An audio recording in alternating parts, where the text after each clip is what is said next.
Did everyone hear me? A year and a half ago, I was working here. This is a Toyota car dealership in New York. When a customer entered named Irene Tully, Irene Tully came in with a stack of papers this high. She had been doing online research for 6 months.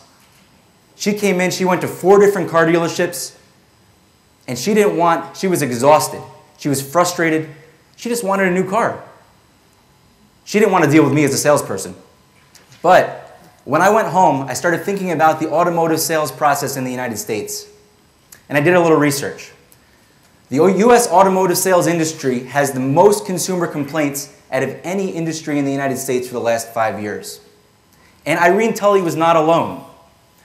On average in the United States, it takes 14.7 weeks from the time that someone starts researching until they eventually buy a new car.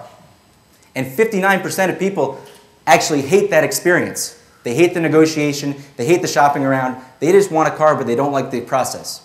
From a dealership's perspective, dealerships spend $25 for an internet lead, which is a name, phone number, email address, and those leads have a 3% sell-through rate, which means on average, car dealers are spending $653 per new car sold in marketing. That accounts to $9.5 billion spent by U.S. automotive dealerships in marketing to get these customers in the door.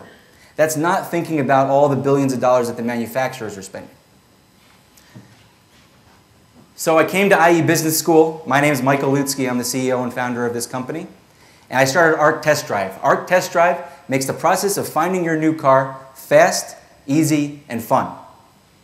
I recruited the top students from IE Business School that have domain expertise, have technical expertise, and have startup experience. And we are going to revolutionize the industry. So what are we going to do? Well, at ARC Test Drive, it's a physical location where you can compare and contrast the top models across brands in a pressure-free, objective, independent environment. And this service is free. Our secondary service is a personal shopper.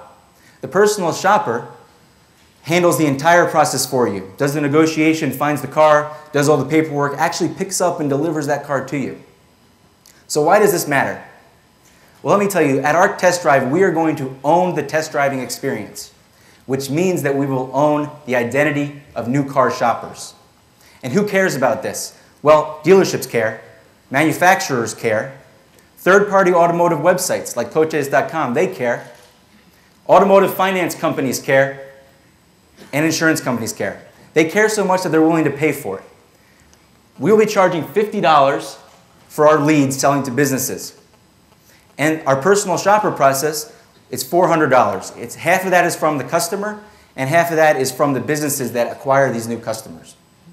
So with these revenue streams, we only need 15 customers a day to be positive cash flow and break even per location. With 25 customers per day, we make an annual operating profit of $500,000. Now, we've identified 140 markets within the U.S. alone that have a significant enough population of U.S. car buyers to have 25 customers per day. This is not including our personal shopper process, which can be completely online. So we're not limited to the 140 markets. But with 140 markets at $500,000 per market, we can make $70 million in annual operating profit. So why has this not been done? It seems like a great concept, something that could have been done in the 80s. Well, no, it couldn't have been done in the 80s. There are 2 reasons. One reason is customers never had the information that they have now. They were captive by the automotive dealerships. The other reason is something that I have personal experience with working at car dealerships. Car dealerships are like kingdoms. They don't let you in unless you give them something that has a direct financial benefit or that they have a previous relationship with you. So what we did is we launched our business through ARC Test Drive events, and we got the relationships with the dealers, and I'm just going to show you a brief video of what happened.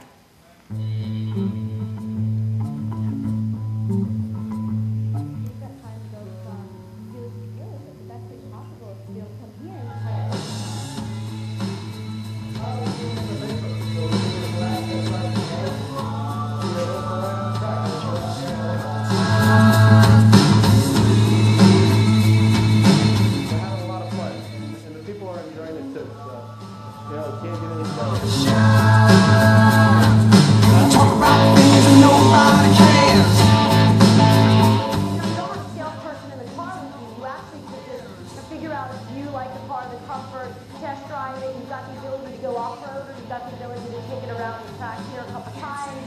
a fantastic idea and a great concept.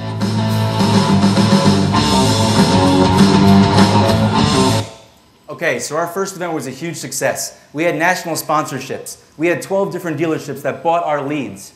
We had major media coverage at the event, and we made money. We made $30,000 of revenue, and we had a 22% operating profit from the event. So, two of the other major things is we developed key partnerships. One partnership in particular, Detroit Trading Company. If you don't know this company, it's the leading and largest internet automotive lead marketplace in the United States. They will purchase all of our leads no matter what market we enter. So we have a guaranteed customer in the entire 140 markets that we enter in the United States. So what am I asking for right now? We had our first event. We're asking for $200,000, and we want to do 3 or 4 more events to test the market and build these business relationships. We have already organized our next event in Los Angeles in March 2013 at Irwindale Speedway. Then we're going to launch our first location in the most desirable of these event locations, and we're going to replicate it to 4 more locations in 2014. So I want you to think about this process a little bit more. Why is it so important to own the test drive experience? When you own the test drive experience, you know who's shopping for cars, and then you can translate this into multiple different verticals. In addition to lead selling and the personal shopper, imagine you're an Indian, a Chinese, a Brazilian automotive manufacturer, and you want to enter the US market. How do you do it? You can go to the franchise system and give away 30% of the price of the car to the current dealership model. Or you can come to ARC Test Drive. At ARC Test Drive, you can showcase your vehicle, you can test the market with real customers, and then you can decide how you want to launch in the US market. I want you to join me in starting ARC Test Drive, and we're going to revolutionize the way that you research and shop for new cars. Thank you.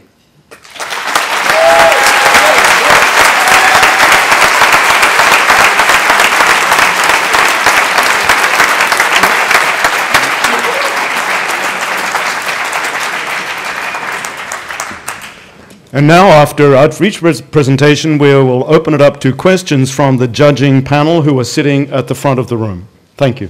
Okay, good presentation. My question is, you said that basically people spend 14.7 weeks buying a car, and that's really what the pain is, and you're going to solve this. But when you have to decide if you're going to buy a car, what are the main decision-making factors, and why do you think that the test drive is kind of the determinative factor? Okay, so that's one of the pain points, is the time. There's also other things like the pressure, the confusion, things like that people are getting in the process. But there are certain pain points when you're buying a car.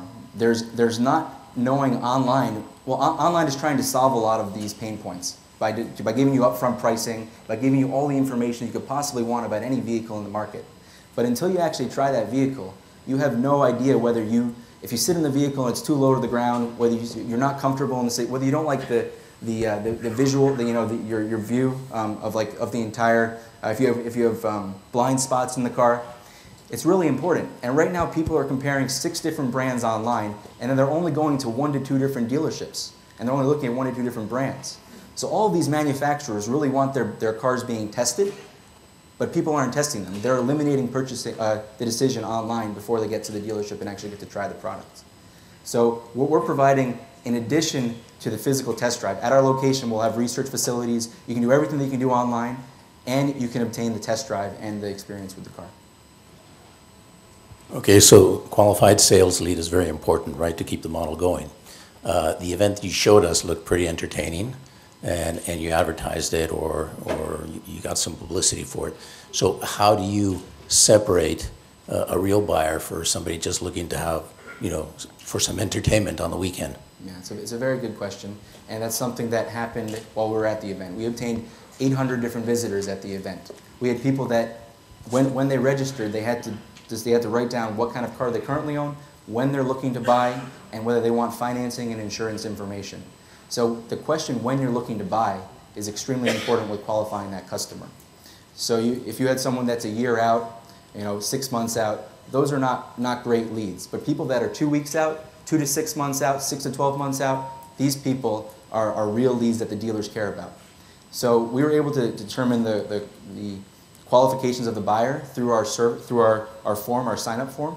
And because we have the ability to interact personally with them, we're able to get more information out of them than you can get online. So we're able to provide more information to the dealers, questions they want answered. Questions saying, well, we were able to tell them that the person compared a Toyota versus a Honda versus a Ford. And then we said the person drove the Toyota 3 times. They only drove the Honda once.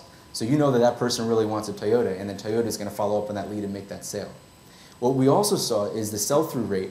The Honda dealership, the day after the event, he said, I sold 3 cars. I had people come in, I only had 40 leads from this, and I already sold 3 cars. So people are further down in the funnel when they're actually test driving. They're not just asking for information online. They made the effort to come out to our physical location, try out the vehicles, and then they're more likely to buy. So we were able to see a higher sell-through rate and lead conversion than the traditional method of online leads. Any other judges have some questions? Mark. Yes. Phenomenal idea. What's your barrier to entry? It would seem to me that anyone that sees one of your showrooms is going to say, this is pretty good, I can do the same thing, and just start in the next town. How do you protect yourself? So the major barrier is the relationships with people in the industry and getting their acceptance. This is why the test driving event was so important. Not only did we build relationships with the dealerships, we build relationships with sponsors who are in the automotive industry, like Chase Bank, like Allstate Insurance, and we built relationships with our customers. So if you don't have this test driving event, dealers won't give you the time of day. They won't purchase your leads. Now, you might be able to sell them through, you might be able to get a partnership like with Detroit Trading and sell the leads, but the real way to change the industry is getting the dealers to be purchasing your leads, or eventually for certain manufacturers, eliminating the dealership system entirely, and just having them showcase their cars at our location and then order through the internet, or come through our test drive for new manufacturers that enter. So I would say the relationships with the dealers and building them through this event is a big barrier to entry that people might think is not as strong as it actually is, because dealerships have this mindset that anyone that tries to change their industry is trying to take something away from them. So we're going to build that relationship through our events. Who except from you is going to be in the team 3 months from now? Okay, so three of the 5 members committed capital to the event. We invested $10,000. And we're all committed to starting the business. It depends on how many locations we want to start and how big this business can actually get. If we're going to have an event every 2 weeks, every month, enter into 10, 15 different locations in the first 2 years, we need everyone.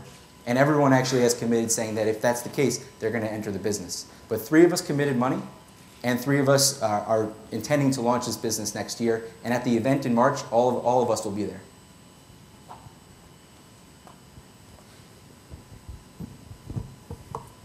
As a follow-up to the entry barrier question, I'm not like really a big car guy, but aren't there like some dealers or whatever that sell more than one brand of car? Why couldn't they just do the same thing? So if they look at you guys and say, thank you for that really cool pilot, I'm selling like 5 different types of car, I'm gonna do the same thing, and I already have like a database of people who express some sort of interest and I have a bigger marketing budget. How do you defend yourself? So our stance, it's going to be based on our reputation. And our reputation is going to be an independent, objective environment, no pressure, no sales. We cannot sell a vehicle on site. For them, even though they may say this is no pressure, they're still a car dealership. We're not going to look like a car dealership. We're going to be similar to a Starbucks concept. You come in, you relax, you have a great experience, you get all the information, and you have the cars there to test drive. So people are going to be able to differentiate us from them, just because what's inherent in their business model is the selling of the cars. So they would have to change their entire human resource structure. They would have to change the way that they think about the business and their bread and butter, which is the sales and the service of the vehicles. So once we're established, I don't think we have a problem with that. But we're going to show that we're not a car dealership. Okay, we're going to have to wrap it up now. That's our time. Thank you, judges. Thank you, ARC Test Drive.